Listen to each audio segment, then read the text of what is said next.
ঠাকুর যেমন বলছেন চলতে ফিরতে খেতে বসতে নামময় হয়ে থাকো। এই নামময় হয়ে থাকার মানেটা কি? যে নামটা আমি জপ করছি, ঠাকুরকে বলা হচ্ছে ঠাকুর তুমি কোথায় আছো? আমার মধ্যে কি তুমি আছো? ঠাকুর বলছে আমি সূক্ষ্মভাবে তোমার মধ্যে আছি। আর তুই যখন জপ করিস, নাম করিস, তখন আমি তোর মধ্যে প্রকট হয়ে উঠছি। নাম করছি আমি, নামটা চলছে আমার হাতে মালা নেই, আমার হাতে রুদ্রাক্ষ নেই, কিছু নেই, আর আমার ভিতর নাম চলছে। ঠাকুর বলছেন আমাকে ছুঁড়ে মালা লাগে না।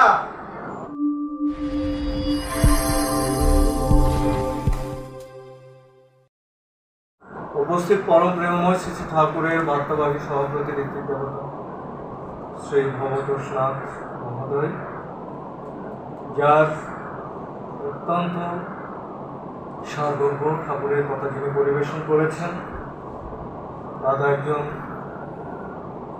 চট্টগ্রাম জজ কোর্টের সিনিয়র অ্যাডভোকেট এবং সুপ্রিম কোর্টের অ্যাডভোকেট। দাদার বাবাও ছিলেন কিন্তু ঠাকুরের সভাপতি ঋত্বিক দেবতা। সেই সুবাদে দাদার সৎসঙ্গ জগতের বিশাল একটা সময় বিচরণ এবং অত্যন্ত বিজ্ঞ মেধাবী মানুষ উপস্থিত আছেন। ঠাকুরের বার্তাবাহী সভাপতি ঋত্বিক দেবতা শ্রী সুদাস দাদা, তিনি একজন আইনজীবী চট্টগ্রাম জজ কোর্টের। সভাপতি ঋত্বিক দেবতা শ্রী কিরিটিভূষণ ধর, যার আলোচনা শুনেছি, প্রথমেই শুনেছি, অত্যন্ত সুন্দর পরিবেশন ছিল। এবং যিনি বান্দরবন থেকে যিনি আসছেন, আমাদের পরম শ্রোতা ভাজন শ্রদ্ধেয় শ্রী সন্তোষ চৌধুরী, সভাপতি ঋত্বিক দেবতা, তিনি একজন শিক্ষাবিদ।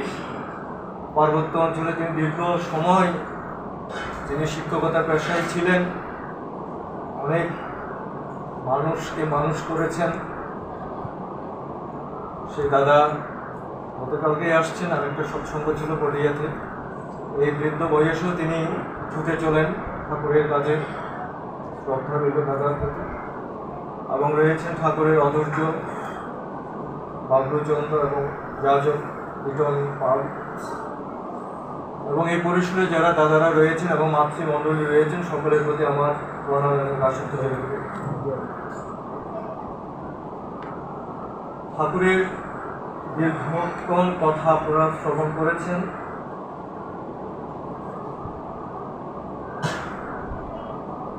শ্রী ঠাকুরের প্রায় 81 বৎসরের যে একটা সময় পৃথিবীতে ঠাকুর ছিলেন, এটি একটা বিস্ময়কর ব্যাপার ঠাকুরের জীবনী। পূর্বের যারা প্রেরিত অবতার পুরুষ পৃথিবীতে আসছিল, তাদের জীবন বিধান এবং ঠাকুরের বর্তমান সময়ের জীবন বিধান আপনি কোনোটাই যেন আপনি ঠাঁই পাবেন না। যে ঠাকুর এমনভাবে আমাদেরকে বাঁচার বিধান দিয়েছে, পথ দেখিয়েছে।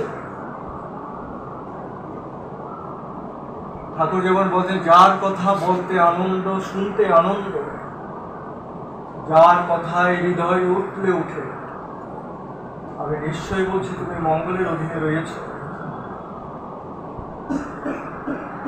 তিনি সে তুক দিয়েছেন যে সৎ নাম মনন করে সৎসঙ্গে আশ্রয় নিয়ে তেমনই করে চলতে হতো। আমি নিশ্চয়ই বলছি তোমাকে তোমার উন্নয়নের জন্য ভাবতে হবে না। আমরা সবাই বাঁচতে চাই, আর বাঁচার জন্য এমন একটা অবলম্বন চাই, যে অবলম্বন ধারণ করে আমরা নিশ্চিন্তে আমাদের প্রতিটা দিন, প্রতিটা মুহূর্ত পাড়ি দিতে পারি। সত্যানুসরণ শ্রী ঠাকুরের অমীয় গ্রন্থ, সেখানে বলেছেন তুমি লতার স্বভাব অবলম্বন করো, বৃক্ষরূপ আদর্শকে জড়িয়ে ধরে বেড়ে উঠতে চেষ্টা করো, সিদ্ধ কাম হবে। ঠাকুর দেখিয়ে দিয়েছে তুমি সে লতার স্বভাবটি অবলম্বন করো।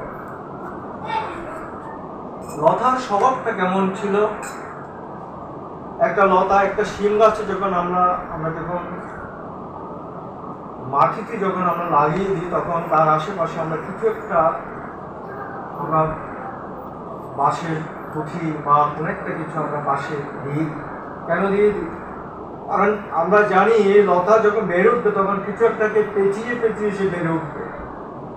অবলম্বন, বেঁচে থাকার অবলম্বন মারাত্মক সব তৈরি করে। শ্রী ঠাকুর অনুকূলচন্দ্র দেখাচ্ছে যে একটা প্রাণ আমার সৃষ্টি, একটা প্রাণ যাতে ক্ষয় না হয় এজন্য পথ দেখাচ্ছে অবলম্বন। শ্রী ঠাকুর অনুকূলচন্দ্র তিনি আমাদের বেঁচে থাকার জন্য অবলম্বন। শ্রী ঠাকুর অনুকূল, তুমি আমার আদর্শকে জড়িয়ে ধরে তুমি বেড়ে উঠতে চেষ্টা করো। সে আদর্শ আমরা পেয়েছি। পূর্ব জন্মের সুকৃতি ছিল, ভালো কর্ম ছিল বিদায় শ্রী ঠাকুরের চরণাশ্রিত তার কাছে আসতে পেরেছি। সেই ঋত্বিক দেবতা যাদেরকে বলা হচ্ছে গডিং টিচার্স অফ সোসাইটি, মানব সমাজের সঞ্চালক। ঠাকুর বলছেন আমি ঋত্বিক দেবতার কাঁধে ভার করে চলে, আমি ঋত্বিক দেবতার মুখ দিয়ে আহার গ্রহণ করি, আমি ঋত্বিক দেবতার মুখ দিয়ে আমার কথা বলাই। সে প্রেমময়ের সেই সৈনিক অধন্দ্র প্রহরে সেই ঋত্বিক দেবতার কাছ থেকে আমরা সেই দুর্লভ দীক্ষা পেয়েছি। আমরা পরম সৌভাগ্য যে তার কাছে আসতে পেরেছি, তার আদর্শ গ্রহণ করতে পেরেছি। সেই লক্ষ লক্ষ ঋত্বিক দেবতা ভারতবর্ষ জুড়ে পৃথিবী করে রয়েছে, তাদের উদ্দেশ্য আমার প্রণতি। কারণ তারা না হলে আমরা কোনোভাবে ঠাকুর কাছে আসতে পারি। আজ সেই গভীরভাবে তাদেরকে, আমার ঋত্বিক দেবতা ছিল কুষ্টিয়া বাড়ি পরিমল বিশ্বাস, পরম সত্যবাদী, প্রয়াত হয়েছে। আমি তখন ক্লাস 5-এ পড়ছি, তখন আমার মনে আছে আমার বাড়িতে তিনি আমাকে দীক্ষা দিয়েছিলেন। সেই সময়টা হচ্ছে হয়তো 87 সাল বা 86 সাল, বহু আগে। আমার এই ঠাকুরের সাথে আমার সম্পর্ক আমি যদি হিসাব করে প্রায় 35 বৎসরের ঊর্ধ্বে হবে ঠাকুরের কাছে আমার আসা। আমার জীবন বা আপনাদের জীবন অত্যন্ত সৌভাগ্যের যে আমরা তার কাছে আসতে পেরেছি। অনেক মানুষ রয়েছে তার সান্নিধ্যে থেকে, তার কথা শুনে, তার সব কিছু জেনেও তার দীক্ষাটা তাদের হয়নি। যেই বেড়ে ওঠার কথা আমি বলছিলাম আজকে, সেভাবে আমরা তাকে তার আদর্শ পরিচর্যার মধ্য দিয়ে পোষায় মিশায় মন্ত্র সাধন, চলাফেরায় জপ, যথা সমিষ্ট নিধেশ মূর্ধ করায় তপ, সে ব্রহ্ম মুহূর্তিষ্ঠ ভৃদি প্রার্থনা নাম দেন আমাদের নিত্য পরিচর্যা রয়েছে প্রত্যেকটা মানুষের ব্যক্তি জীবনে। আমরা আমাদের সেই ঘুমের যে একটা সুখ রয়েছে সেটাকে আমরা পরিত্যাগ করছি প্রতিনিয়ত। কারণ সেই সুখ আমাদের কষ্টে পরিণত করছে প্রতিনিয়ত। অনিয়ন্ত্রিত জীবন আমাদেরকে অত্যন্ত জ্বালাময় করে তুলছে। অতি নিদ্রা, অতি আহার, অনিয়ন্ত্রিত জীবন সেটা আমাদেরকে বিষময় করে তুলছে। ঠাকুর অনুকূলচন্দ্র তিনি এমন বিধান আমাদের দিয়েছেন যে একটা মানুষের 4টি ঘন্টা ঘুমালে হয়ে যায়, সেটি পূর্ণপতিতে দিয়েছে। এই গত কিছুদিন আগে আমি ভারতবর্ষ এবং আমেরিকার যারা সবসময় মানুষের দৈনন্দিন জীবন নিয়ে রিসার্চ করছে, গবেষণা করছে, মানুষের আয়ুষ্কাল নিয়ে, মানুষের খাদ্য প্রণালী নিয়ে, মানুষের অঙ্গ প্রত্যঙ্গ নিয়ে যারা প্রতিনিয়ত গবেষণা করছে, তারা বলছে যে সন্ধ্যা বাবা রাত্রে 9টায় ঘুমিয়ে পড়ো, 4টা বাজে ঘুম থেকে উঠো। আমি তখন চিন্তা করলাম, ঠাকুর কি বলেছে, সে ঠাকুরের কথা আজ এখন তারা বলছে। হ্যাঁ, আবার বলছে যে 8টার পর আহার করবে না, 8টার মধ্যে খাবার শেষ করে রাত্রে আহার। শরীরকে রক্ষা করার জন্য শ্রীরাম পর্যন্ত যে বিধান দিয়েছে আজকে সেটা ভারতবর্ষ, আমেরিকা আজ গবেষণা করছে। তাহলে সেটি আমরা আজ জানার যে একটা সুযোগ পেয়েছে সেটা একমাত্র ঠাকুর চলায় ফেরায় কি বলছে উষায় নিশায় মন্ত্র সাধন, যে মন্ত্র এবং যে সাধন ভোজনের কথা বলা হচ্ছে। আজকে আমরা যে জিনিসটা আমরা করোনা ভাইরাস সময় আমরা বলছি ইমিউনিটি পাওয়ারটা গ্রো করো, যে যে শরীরের যে ক্ষমতা, রোগ প্রতিরোধ ক্ষমতা বৃদ্ধি করো, ডিম খাও, মাছ খাও, মাংস খাও, ভালোভাবে খাবার খাও, তাড়াতাড়ি রোগ ভালো হয়ে যাবে। আমি সে সময় দেখেছি আমার হঠাৎ করে একটা অ্যালার্জি দেখা দিয়েছে, আমি দিয়েছি 2টা ট্যাবলেট দিল, সাথে একটা আমাকে এত বড় একটা ভিটামিন ধরিয়ে দিল। আমি বললাম ডাক্তার দাদাকে আপনি এটা দিলেন, আচ্ছা আপনার মধ্যে ওই ভিটামিন যখন পড়বে তখন রোগটা প্রতিরোধ ক্ষমতা বেড়ে যাবে, রোগটা তাড়াতাড়ি ভালো হয়ে যাবে। তখন বুঝলাম কেন ভিটামিনটা দিল। সেই সময় ভালো ভালো খাবার, ভালো ভালো কিছু করে কেউ পেরেছে সেই করোনা থেকে বাঁচতে। আমি দেখেছি অনেক ডাক্তার চলে গিয়েছে। আমি একবার গিয়েছিলাম, সেই সময় ডাক্তারের কাছে আমাকে বলছে মুসলিম আল্লাহকে স্মরণ করুন, আল্লাহকে স্মরণ করুন। আমি তৎক্ষণাৎ চিন্তা করছি ডাক্তার বলতেছে এই কথা তো আমি কোনোদিন শুনিনি, ডাক্তার আল্লাহকে স্মরণ করার কথা। ভারতবর্ষে দেখলাম সেই ডাক্তারগুলো বলছে আপনার ঈশ্বরকে স্মরণ করুন। কেন সেটা হয়েছে? কারণ আমাদের যে অবলম্বন যাদের রয়েছে তাদের কিন্তু কোনো চিন্তা তখন ছিল না যে আমার বেঁচে থাকার অবলম্বন শেষে ঠাকুর পূর্ণচন্দ্র। তখন যে সবচেয়ে যেটা ইম্পর্টেন্ট ছিল সেটা হচ্ছে ভাইটাল ফোর্স, যে জীবনীয় শক্তিকে গ্রো করার কথা বলা হয়েছে তখন, অর্থাৎ আধ্যাত্মিক শক্তিটা যে নাম ধ্যান করে যে আস্তে আস্তে সাধন বোঝা। ঠাকুর বলছে 45 মিনিট বসে নাম করে ধ্যান করো। এখন আমার শরীরটা আমাকে টিকিয়ে রাখতে হলে খাবারের থেকে সবচেয়ে বড় শক্তি যেটা, সেটা হচ্ছে আমার যে নাম পেয়েছি, 4টা অক্ষরের যে নাম আমি পেয়েছি সেটা। এখন আমি সারাটা দিন আমি ঘুরছি, খাচ্ছি, ঘুমাচ্ছি, কিন্তু আমি ঠাকুরের এখানে বসতে পারছি না, কারণ আমার অনেক কাজ। আমার মনটা চঞ্চল, আমার মনটা বিচলিত, আমার দোকানের হিসাব আছে, এটা আছে, সেটা আছে, বাচ্চা আছে, ঘর আছে, এগুলো আমাকে সব সময় এখান থেকে দূরে রাখছে।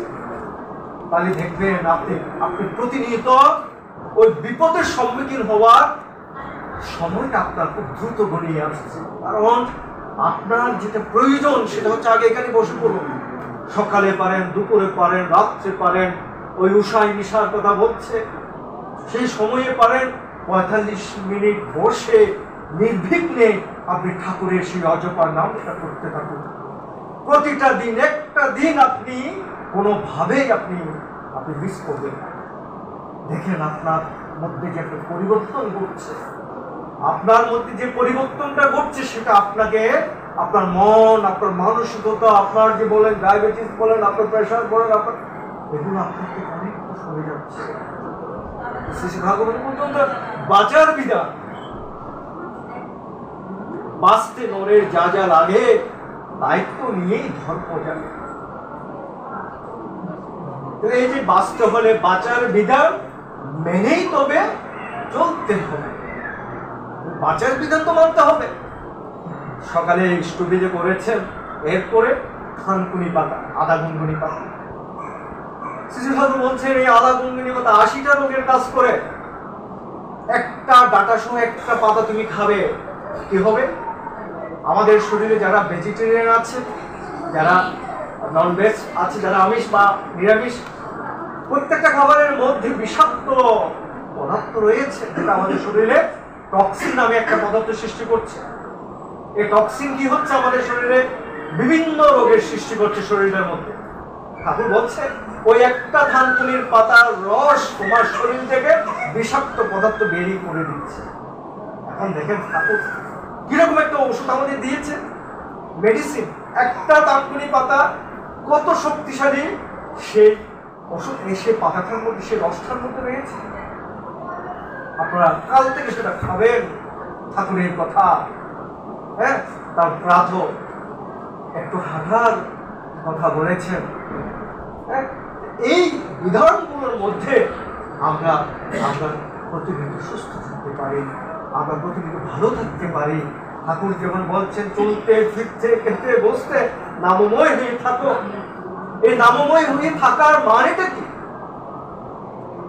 যে নামটা আমি জপ করছি, ঠাকুরকে বলা হচ্ছে, ঠাকুর তুমি কোথায় আছো? আমার মধ্যে কি তুমি আছো? ঠাকুর বলছে, আমি সূক্ষ্মভাবে তোমার মধ্যে আছি। আর তুই যখন জপ করিস, নাম করিস, তখন আমি তোর মধ্যে প্রকট হয়ে উঠছি। নাম করছি আমি, নামটা চলছে আমার হাতে মালা নেই, আমার হাতে রুদ্রাক্ষ কিছু নেই, আর আমার ভিতর নাম চলছে। ঠাকুর বলছেন, আমাকে ছুঁড়ে মালা লাগে না। আমি বন জঙ্গলের সন্ন্যাস চাই না, আমি চাই গৃহের সন্ন্যাস।